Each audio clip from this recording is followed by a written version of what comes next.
named after a German engineer called Nicholas Otto, who has invented a practical engine working on this cycle.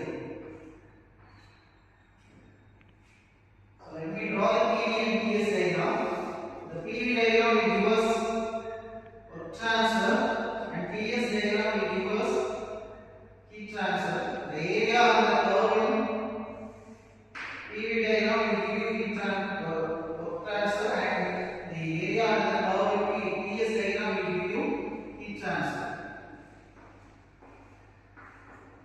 See the process 1 to 2, this isentropic compression process where work is given to compress the air, and 2 to 3 is constant volume heat addition process, and 3 to 4 is isentropic expansion process.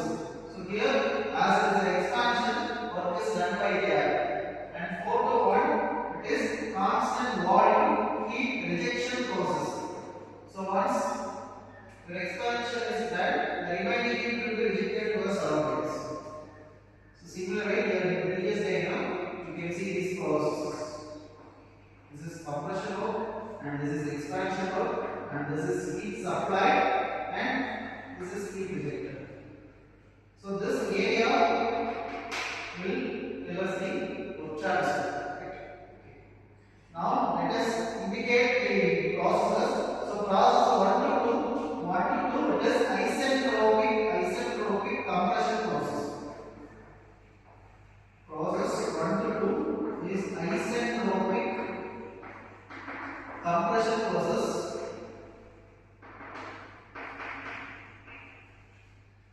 and 2 to 3 is constant volume heat addition process.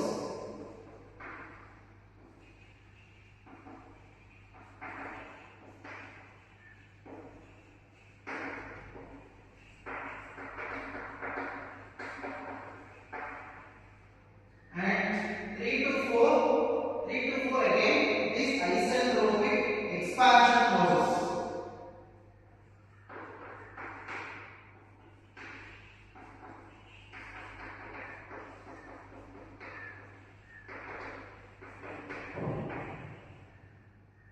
And 4 to 1 again is a constant volume process involving heat rejection. So 4 to 1 is constant volume heat rejection process.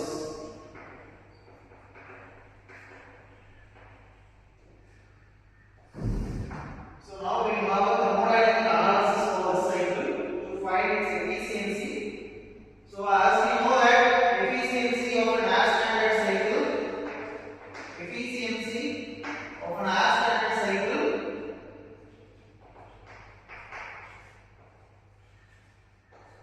is equal to eta is equal to work done divided by heat supplied, and we know that work done is the difference of heat interactions, that is Qs minus Qr divided by again heat supplied, right? So here and make it as 1 minus Qr by Qs. Let it be 1, equation 1. So now we will substitute values for this. So first let us take heat supplied. So in this diagram you can see that heat is supplied in the process 2 to 3, constant volume heat addition process. So let us consider the process.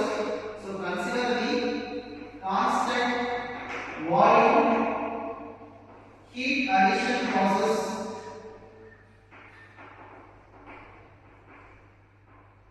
Two to 3.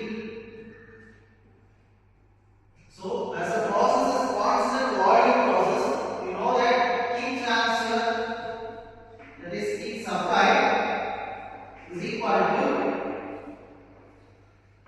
mCv, the temperature difference. So it is T3 minus T2. It is T3 minus T2. Similarly, we can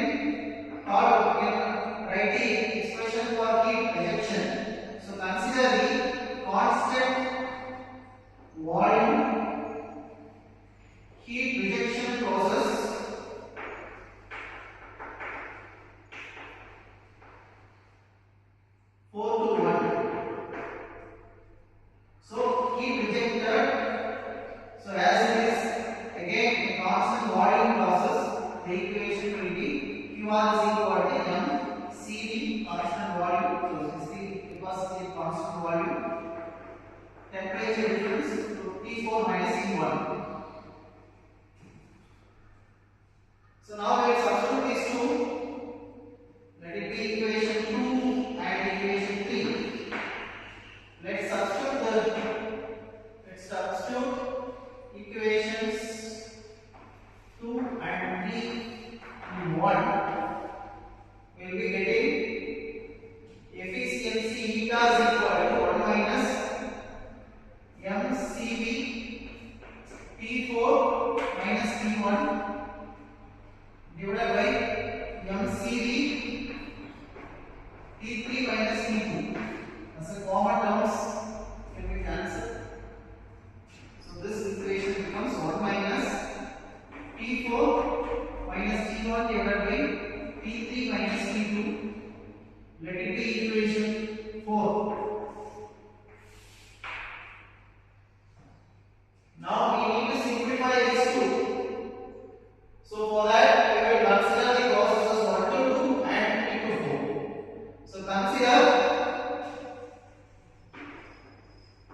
the isentropic compression process 1 to 2. So for isentropic process, let us take the temperature, pressure or pressure volume relation. So here, as it is relevant to the temperature, let us take volume temperature relationship. So T2 by T1 is equal to V1 by V2 power gamma minus 1. So here let us introduce a term called compression ratio, which is the ratio of volumes before and after the compression, right? So let it be RE or RC. RC refers to compression ratio.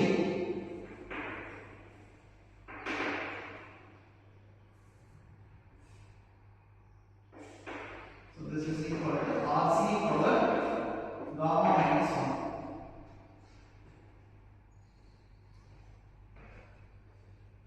Okay, now we will take another law. Right?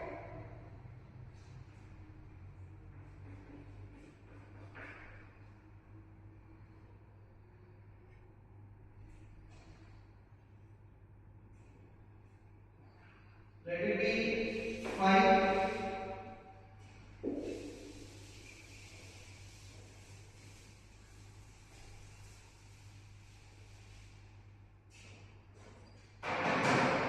So now we will take another isentropic process, that is isentropic expansion. So consider the isentropic expansion process. Consider the isentropic expansion process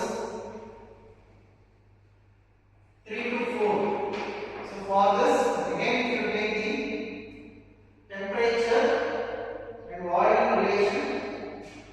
T3 by T4 is equal to V3 by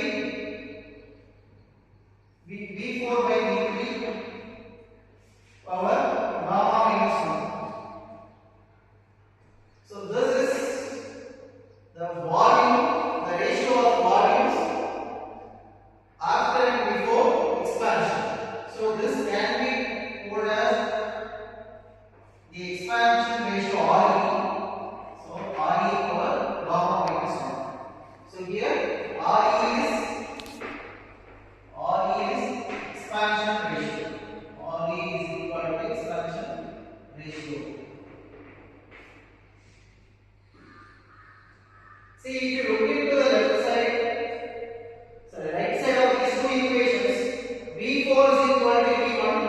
See, V4 is equal to V1 and V3 is equal to V2. Hence, if you compare these two, you can say that RE is equal to RC and therefore it is commonly termed as R. It can be either referred to compression ratio or expansion ratio.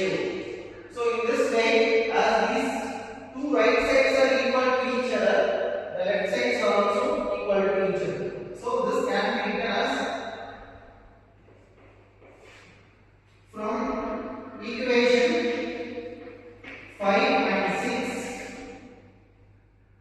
You can write that T3 by T4 is equal to T2 by T1. So we need to take things related to that, right? So we need to reduce that equation. So we will rearrange this. So let it be T4 minus T4 divided by T1 is equal to T3 divided by T2. Now we will subtract each term by 1. So this can be rewritten as T4 minus T4 divided by T1 minus 1 is equal to T3 by T2 minus 1. Subtracting by 1 on both sides, do not change the values. So this can be rewritten as T4 minus T1 divided by T1 is equal to T3 minus T2 divided by T2. So we need to replace this. So let us rearrange this. So once you rearrange this becomes T4 minus T1 divided by T3 minus T2 is equal to T1 by T2. Right? So what is T1 by T2? See, from this equation you can say that T1 by T2 is reciprocal. Right? So you are reciprocating this. So this can be written as 1 by R over gamma minus 1. So this is equal to 1 by R over gamma minus 1. So what is this? Let it be equation 7. So now you substitute the equation 7 in equation 4.